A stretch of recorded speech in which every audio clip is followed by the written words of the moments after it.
Russia hasn't invaded anyone. If we had sent drones into Poland, the Polish people might not even exist. How does the Chinese dragon bite Russia's two-headed chicken? Brothers, our lesser brothers, by blood.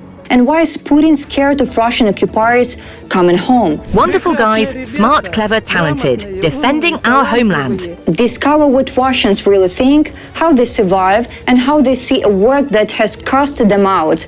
Don't miss the new program Inside the Outcasts.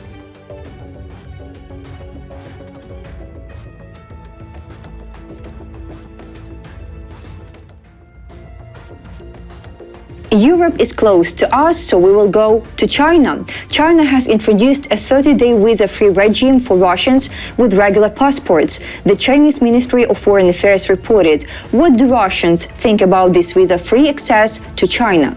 A wonderful decision. Absolutely wonderful. This should have been done a long time ago.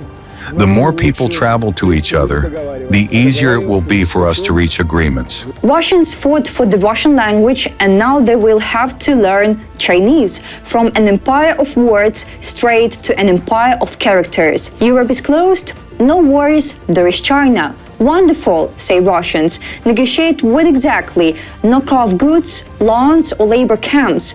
Visa-free sounds like a gift, but really it's just a fancy sticker on a big isolation problem. Big country, great culture.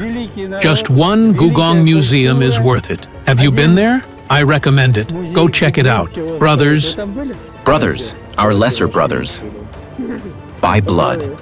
Apparently, this isn't a gift for Russians. It's China's VIP pass to settle in Siberia and the Far East. The dragon will swallow the two-headed chicken, digest it thoroughly, and dispose of the rest in the usual dragon way. I'm looking at places where Mercedes and some other Japanese cars used to be sold. Now it's all Chinese. Zhenlingyi, Igaki, Jockey, Cherry. When you pay attention to this, it's a bit unsettling, of course. Russian car industry. Total shame. Meanwhile, Chinese cars pop up everywhere like mushrooms after rain. Where once you had Mercedes and other premium rides, now it's all Jetlings, Cherries, Jacks. The country is driving junk, and some still dream about a great auto industry. China is eating the market alive, and Russians just stare in confusion and mild panic. What a pity. Let's not forget that recently dozens of Russian drones crossed into Polish territory, with 3 confirmed shot down. So what do ordinary Russians think about their country's drones flying over a NATO member? We're not sending drones into Poland. We don't need to. If they say otherwise, it's just their imagination running wild. Step 1, we don't need it. Step 2, we are not there. Step 3, oops, drone parts in Poland. Fairy tale logic, Russian edition. A Russian attack on Poland could serve several purposes at once. First, testing NATO's red lines. The Kremlin knows well that the West's main weakness is not a lack of weapons or funds, but political will. Second, creating an atmosphere of fear in Central Europe. Third, provoking debate over Europe's own defense capabilities. We don't attack lightly, but when we do it decisively.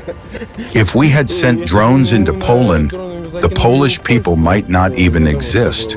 This isn't empty talk. If we had sent drones into Poland, the Polish people wouldn't exist. A blatant threat from a terrorist state.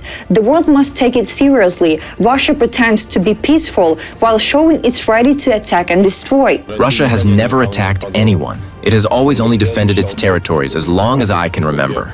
We are not planning to attack NATO countries. And then there are those unknown drones. They don't specify whose they are.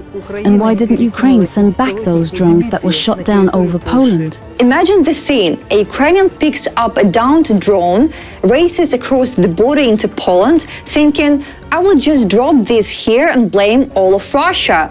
It's straight out of comedy, only not funny for those who actually understand what's really happening. And the Russians say, we're not planning to attack. Sure, heard that before. In 2008, they weren't planning on Georgia, then tanks rolled into Tkhin Valley.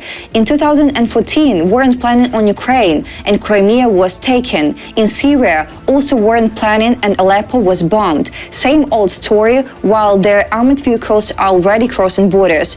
When Moscow says we are not planning, the plan is already in motion. Even Putin is afraid. Russian terrorist Vladimir Putin reportedly views the mass return of Russian soldiers home as a serious risk, Reuters cites 3 Kremlin sources. The dictator fears destabilization in both society and the political system. What do ordinary Russians think about this? Let's hear. That's not true. Putin isn't that kind of person. He's a systemic thinker, supposedly able to foresee situations in advance. A systematic genius? He promised Kiev in 3 days. Didn't happen. 3 years later, he's still insisting it was intentional, truly a master planner. He has nothing to fear from such things. It seems to me he's not doing anything illegal. It's funny to hear people say he is doing nothing illegal. Just war, repression, child abductions, thousands killed and deported, all according to plan. What a minor detail. And here is what an ordinary Russian citizen has to say about war criminals.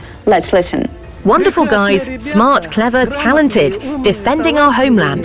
And of course, our enemies are trying to slander them and smear them with dirt. Wonderful, smart, and talented. Of course, especially talented at invading another country, destroying cities, and then calling it defending the homeland is supposed to mean protecting your own land. Marching into someone else's country and calling it defense, that's not just cynicism, it's delusional self-bragging. And our army, the best army in the world. The best army, the one looting washing machines and hiding from drones? Scary to imagine how bad the rest must be. The most well-prepared. The most well-prepared, sure, especially at proving that a huge budget doesn't guarantee success. America keeps dripping on us. They just want our stuff. Oceans on every side, nowhere to go. Meanwhile, we have everything we need. Russia has it all, sure, if it all includes mobilizations, shattered infrastructure, and living in terror of your own government. Russia is rich in resources, oil, gas, forest, metals, but ordinary people are poor, with no proper toilets, fallen roofs, and crumbling infrastructure. A great nation, yes, for the elite. The rest just survive. As you have seen today, this is who they are. Silly Russians playing serious games they barely understand. This was Inside the Outcasts. Stay tuned for the next episode.